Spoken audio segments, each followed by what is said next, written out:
nílé lóko lọ́dọ̀ ni o tẹlifíṣàn àròyé o. Because life can never stop teaching you lessons. Because you will never stop learning. You will learn every day. Irú lesson kan náà ni irú legit nìkan tó lọ kọ̀ọ̀kan tí ṣé ẹ̀kọ́ ò sí fáwọn tó ń ṣe journalism mọ́ ni. O mọ̀ pé sìn ọ̀rọ̀ yẹn lè gbé ẹ dẹ́wọ̀n.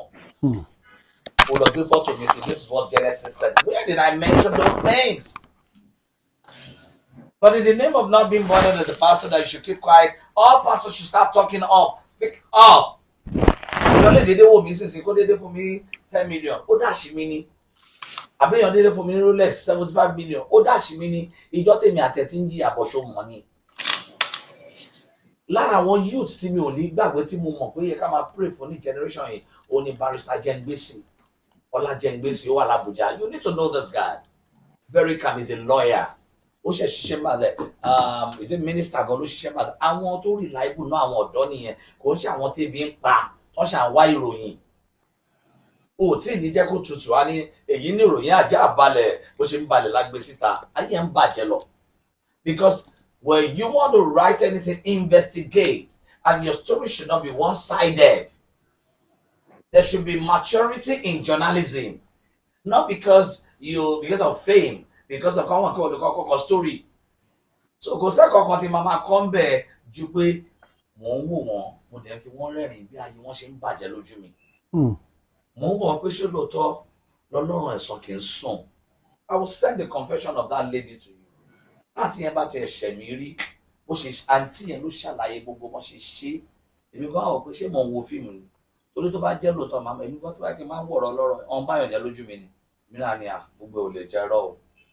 Bá tó jẹ́ ẹni tó ń gbéṣẹ́ fún jẹ́wọ́ àwọn ẹlòmíràn tún jẹ́wọ́ àwọn ẹlòmíràn tún jẹ́wọ́ pé báyìí ló ṣe sọ fún wa nǹkan báyìí ló ṣe ní mo gba 25 million ẹni ṣèbí wọ̀ ló ní kí n bẹ fọ́ọ̀mù receipt àtúnrànyàn sílé Genesis àplant èèyàn sílé ẹ̀ ẹni yẹn ló fún ọ ní 10,000 àwọn fẹ́ni tó ń fún wa ní information mi kẹ̀rí mo kọ́ ọmọ 22 sílé ọmọ ọlọ́mọ tí mo rán school inú wọn dẹ̀ ẹ̀ ń ta wọ́n dẹ̀ ń béèrè ìgbà tí bá wọlé ti bá jáde ẹ̀ já dúpẹ́ pé mi ò gbé nǹkan burúkú sílé tó máa fi gbé evidence síta mi ò di ẹni yẹn sọ ń bẹ̀ ẹni yẹn sọ pé màtá àwọn boys táwọn ọ̀ràn wa kan wá sun church dé wọn security bẹ̀yẹn tight ṣe rí mobile police everywhere ni kò sẹ́ni tó máa lo security tó yẹ kó fẹ́ máa fi èmi ò ṣe láti fi oppress ìjì ló dé ọ̀tá lé ló tà mí fún títà tí mo fi mọ̀ wípé tí náà bá tọ́ láṣọ ìjọ lè tọ́ lè kan náà àwọn èèyàn ńlá ló wá bí all the time ẹ ṣe ní mobile phones everywhere wọn náà ọmọ yẹn sọ wípé tó ìmọ̀ àṣẹ̀ǹdẹ̀ ẹ̀sẹ̀ ó ní láti ṣiṣẹ́ lórí ẹ̀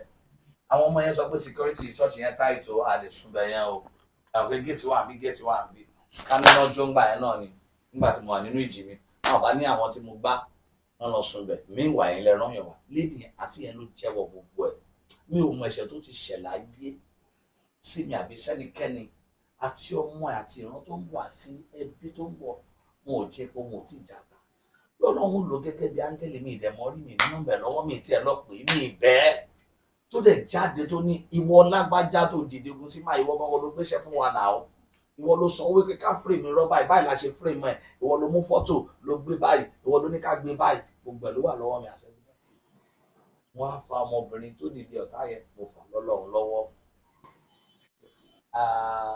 gbogbo ohun tó ṣe fún mi jẹ́ kí ìyá mi rí lórí mi òun náà máa rí lórí ọmọ nílọ́pọ̀ ìlọ́pọ̀ àtàwọn ẹlòmíín náà mo dẹ̀ tún gbàdúrà fún gbogbo abiyamọ àtàwọn mùsùlùmí ìgbàjí nìyẹn àwọn mùsùlùmí tó gbàdúrà àwọn kírísítà tó gbàdúrà àwọn tó wọnú àwẹ̀ ó ní pọ̀ ìkan àmì ló fi kíkọ́ ṣe yẹn tó sẹ́ni máa bọ̀ bí ò mọ́ rí ó dẹ̀ ṣe fídíò ó dẹ̀ sọ pé ẹ mú Genesis jáde lẹ́wọ̀n ẹ wá fi mi síbẹ̀. tẹ́ẹ̀sì mọ́ rí. ní ìmọ̀ rí ìgbà tí wọ́n á dé báyìí mo yèèyàn tó náà wá gbé mi gbé jáde ńkọ́ ọkàn ẹ̀ má kó dọ̀tí mi mọ́ tiẹ̀ o dẹ̀ lè ra ọ̀tá fún mi ní owó ìwọ kọ́ ló máa decide ẹni tí fẹ́ follow one problem tí mi ní láyé mi má force èèyàn lé mi lórí má force ẹni tí máa choose ẹni tí máa choose mo choose ẹ nìyẹn if you come for me as an enemy you receive your double arrow in double fold I'm a loyalist loyal to whoever I'm loyal to ẹni tí bá lóyà sí yẹn tó bá yẹ kí mo gbowó lọ́wọ́ ẹ̀ á jẹ́ pé torí owó wọ́n Jengbesi tí mò ń sọ yìí Ọlá Jengbesi barrister ni one of the general I'm talking about what's the name of this guy in Abuja that is doing law now. I'll fight you. I love him so much. The DG. The Deji. Deji Adeyanju or something. Deji Adeyanju is one of them. I don't know about you. You probably hate him. I love him. I don't need to know him before loving him. I can see what he's doing. You can't stop me from loving Jengbesi. I can tell you, in Nigeria law, Nigerian legal system, when we talk about exceptionality, we talk about maturity, we talk about understanding about legal applications, I give it to all those guys. I give it to Jengbesi. Youths need to were entitled. Except for whatever money, only entitlement mentality. Àwọn tó ń bá yín ṣiṣẹ́ náà tó sákò lẹ́yìn yín náà máa lọ wo kìíní náà wọ́n máa gé náà. Wọ́n náà náà fẹ́ ní company títí wọn. So the best way for you to do is when you do things like this, don't go live. Because okay, there is no original get to edit it. I want to edit it. Yeah, what is still news? If you're a journalist, one can I have a lot of books that I read. This is 360 degrees leadership. This is what else am I on for? This is emotion. This is Bible answers. I've written so many books. This is my own book that I wrote. The last one, Larry Maro, Timothy Call. Another one is coming out. Don't be a fool. We must topic meaning we can make cut room until we come back. Movie correct motion one machine, two machine, big one, but minimum more concept correct motion. Only at every much color for me in so movie Mbo. Yes, now for the Korean part of the vision for Korea, I'm a creative minded person. Let me advise you, when people are hating on you, divert your energy to creativity. You will be a celebrity and they will be a celebrity. They will be celebrities. You will be a celebrity. Maba mi jẹ́ kí mi máa jẹ́ nǹkan kan. Ibi tí mo ráyè tí kí n máa rojú ẹ̀, ìwọ ni mi máa fún ọ assignment. Bí mo ṣe ń ṣe nǹkan tuntun ni wọ́n máa rọ́rọ̀ tuntun. Ṣùgbọ́n ò ní mọ̀ kí mo ti lọ. Tí n bá ń dá ẹ lóhùn mi tí rìn jìnnà ni. Tó bá ń bá ẹ jẹ́ máa ṣe nǹkan rọ. Tó bá ti rìn jìnnà ò ní gbóhùn wọn mọ́. Olóṣì ló ń gbóhùn olóṣì. Oníyà ló ń gbóhùn oníyà. Oníṣẹ́ ló ń gbóhùn oníṣẹ́. Ló fi jẹ́ pé àwọn lọ́là ló ń bára wọn róòlù papọ̀. So the movie, I mean, we direct any theater, and then I'm a party or say, I'm a church non modem. The shit to real. You see the editing. What's that? Share from public, Nisha. Church advertising, but my lórí YouTube, but kò sẹ́ni tó máa wo tó ní nǹkan kan bẹ́ẹ̀. Lórí àwọn ọ̀rọ̀ ìkórè tí mo sọ nípa ṣe àwọn èèyàn. Ọ̀rẹ́ tó ń ṣe ibi iṣẹ́ lọ́wọ́ má bàjá lọ́ra sún sẹ́yìn fún mi. You can forgive a betrayer, but don't give a betrayer a second chance. Gbogbo àrà tó fẹ́ dá má sáré fi hàn ayé. Ibi tó bá gbà lọ má gbà bẹ̀ bọ̀ o. Má jẹ́ kán rí ẹ tán o. Not being seen at all is better than say finish. If you make yourself available for everybody, you will be useless for yourself. And when you're supposed to be available for yourself, you won't be available. Don't try to be helping everybody because you are not Almighty God. Ọlọ́run Try nìkan your lè best and ṣe. leave the rest. Bá ló fẹ́ tẹ bí lọ́rùn wà kan lọ́rùn. Má fi bí parẹ́ torí pé àwọn kan fẹ́ jẹun. Tó bá ṣubú lulẹ̀ àwọn gan-an máa ní gidigbe. Òun ni ọ̀rọ̀ mi. Èmi àní kò ń ṣe wàásù Bible mi rè. Màá mú Bible verse kan máa wá pín yẹlẹyẹlẹ. Ẹni tí máa pàdé ọ̀dọ́ máa pè mí ní Abuja. Kí ni mo fẹ́ bá wọn sọ? Tẹ bá pàlẹ́ Bọ́lá Tinubu l'Abuja. Àbí tó bá pè mí. Ẹni tó bá pè mí máa lọ wọ́n tẹ́gbẹ̀ẹ́ bàbá mi. Àbí kọ́ wá síbí. Tó bá wá sí Èyí àfẹ́ àwa yóò ní sí kí lè máa sọ fún mi. màá dúpẹ́ lọ́wọ́ wọn ni màá gbàdúrà fún wọn. Sọ fún wọn pé Ọlọ́run túbọ̀ ràn wọ́n lọ́wọ́. Kí wọ́n dẹ̀ máa jẹ́ kí Ọlọ́run kó dá sí gbogbo nǹkan tó bá ń ṣe. Táwọn náà bá dẹ̀ ti mọ̀ pé àwọn ìṣe tó bá dá lójú ara wọn. Wọ́n máa ṣe lọ. Tó bá jẹ́ dáadáa lọ́rẹ̀ pé àwọn ìṣe lójú ara wọn kọ́ máa ṣe lọ. Tó bá jẹ́ ibi náà ṣe lórí ara wọn kọ́ máa ṣe lọ. Ẹ̀sùn àké. Ẹ̀sùn oríṣi méjì ló wà. Ẹ̀sùn dáadáa àti ẹ̀sùn àìdá. Àwọn náà bá dẹ̀ ti mọ̀ pé dáadáa làwọn ń ṣe. Wọ́n á kẹ̀sùn dáadáa. Tó bá dẹ̀ ti jẹ́ àìdá náà ń ṣe. Wọ́n á kẹ̀sùn àìdá. Ìkórè ni gbogbo ẹ̀. Mi lè kú lẹ́ẹ̀mejì náà. Ìkórè náà ni. Yóò dẹ̀ ṣe nǹkan kan torí mò ń wá nǹkan kan lọ́wọ́ ẹnìkan kan. Ọ̀rọ̀ àwọn àtàdé ń wo fídíò ká farabalẹ̀ ká wo ọ̀tún ọ̀rọ̀ ká wo òsì ọ̀rọ̀.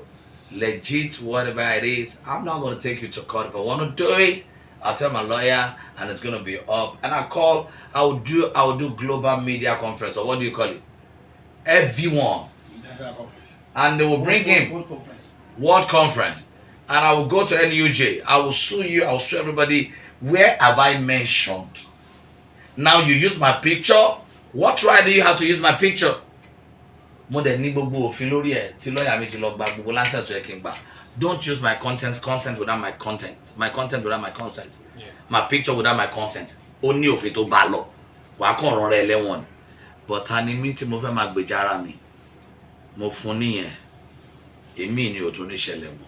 Tó bá bá mi dán rẹ o, mi ò lè mú kàn pé àbúrò mi pé ẹ̀yin lẹ́jọ́ ń ṣe journalism.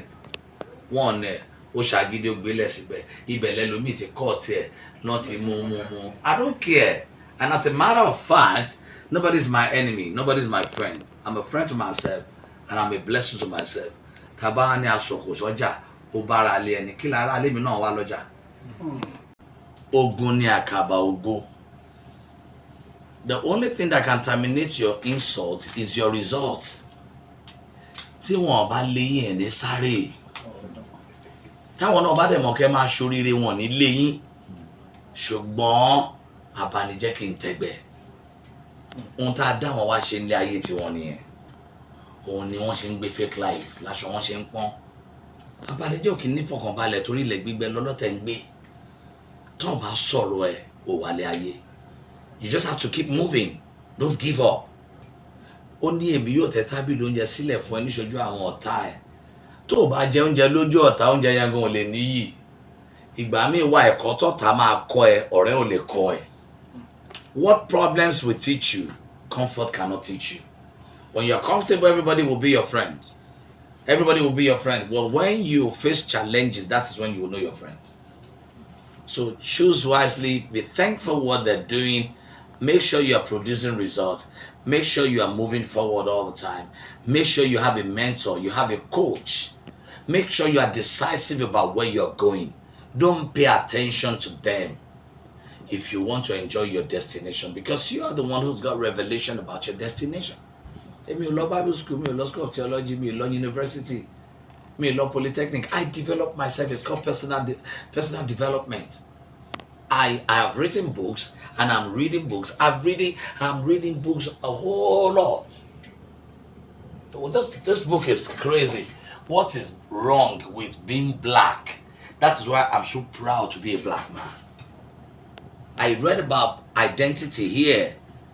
If you know about your identity, about boy, Tombano Okuru, Bible sọ pé lo and behold. Ẹni tó ga tó sọ pé Okuru, ìwọ náà sọ pé agùnmá nìyé, Akuru yẹjú. Am I correct? Right. So, bọ́lọ̀ ń ṣe dá ẹ tó bá mọ value ara ẹ, ò ní wó èèyàn kankan. Débi pé nǹkan tẹ́nìkan sọ, àwa disturb bí tó ń lọ láyé. Anyone that is listening to me, don't run away from journalists if you know your hands are clean. Don't beg any journalist to cover you up. Learn from your mistakes. Correct it. If not for journalism, there wouldn't have been information that will bring about transformation. I'm not against it. Now, God insurance, you know, journalist and I'm what a blogger. Àwọn yẹn náà lórí ẹ̀rọ ayélujára pa báyìí. Bóyá rí ẹnu lóye tí àwọn yẹn náà mú ẹnìkan dé ẹnìkan sẹ́nìkan. Ṣe mọ̀ tó àwọn blogger kan wà àwọn irú ìta ṣe lọ́wọ́ yẹn fún àwọn tí download ẹ̀ báyìí. Ṣe mọ̀ pé ohun tó fà á. Wọn ò kí kú ní Ṣe mọ̀ pé ohun tó fà á ẹ tẹ̀ dúpẹ́. Ẹ mọ̀ kẹ́sì máa fi dúpẹ́ ni pé ṣé ohun tó post yẹn ó ṣàfún ẹ lóúnjẹ. Kò sí wàhálà. Ẹlòmíì ó pè ẹ́ kó má jalè kó ṣerú yẹn. Bọ̀yẹn náà bí ẹni pààyàn náà ni. Ẹ máa gbọ́ ẹ máa gbọ́ ṣe mọ̀ pé ọ̀pọ̀lọpọ̀ ènìyàn wọ́n ní òṣìṣẹ́ wà lórùn ẹni tó jẹ́ ó wà ní ìbòjì. Ẹni tó wá ń ṣe yẹn gangan ni kò fọgbọ́n sí. Màá sọ̀rọ̀ fún ẹni jọ́ mi tá a bá máa sọ̀rọ̀ pé onínúure ṣọ́nà máa ń kóyọ láéláé. Gbogbo onínúure kọ́ lọ́lọ́run kóyọ. Onínúure tó bá nínúure àgọ̀ Ọlọ́run ò lè kóyọ. O mọ̀ ọ́ wẹ̀ èèyàn wá jábọ́ sódò odò tí ń gbé lọ ó wá ní kó help òun kóun jáde ìwọ náà wá nọwọ́ sí ó wá so mọ́ ẹ onítorí onínúure o mọ̀ ọ́ wẹ̀ òun náà máa fẹ́ sódò ẹjọ́ máa kú pọ̀ ni o. Báwo ló ṣe fẹ́ ṣe tó bá fẹ́ yọ̀yàn lódò na ọ̀pá sẹ́ni yẹn tó bá na ọ̀pá sí á máa di ọ̀pá yẹn mú á máa jáde bọ̀ tó bá dẹ̀ ní pápá ọ̀ká mọ́ di ọ̀pá lẹ̀ wọ́kọ́ ló ti sódò kó má lọ sọ pé onínúure Ọlọ́run máa kó yọ tó bá kúkú ẹ̀sìn òkúkọ àgọ̀ nìyẹn. So ẹ̀yin náà tẹ́ fẹ́ kàn cut nǹkan yín ẹ má máa sábà ṣe live. tó bá sọ pé you are happy, followership is different from fellowship. That they are watching you does not mean they like you. ẹlòmíì mi ò ṣe o kò mọ̀ mi rí o ó kàn hate mi. ẹlòmíì ò ṣe o ó kàn hate ẹ bá a ṣe dálé ayé nìyẹn. 30% àdálé bá ti love ẹ fi 20% ilẹ̀ fún wọn. Olófo lè like ológo, olódo ló bí olódo tó fi bí olófo. Òun lọ̀rọ̀ wọn fi ń jẹ́ ọ̀fọ̀ tó ń ṣe nínú òfo tó pàpàṣà tó fi ń kórìíra ẹni tó lógo. Fi wọ́n lẹ̀ ìwọ náà tó wá. That's how to manage your content. Do your content. Ẹ farabalẹ̀ ẹ edit ẹ fi watermark yín lé lórí.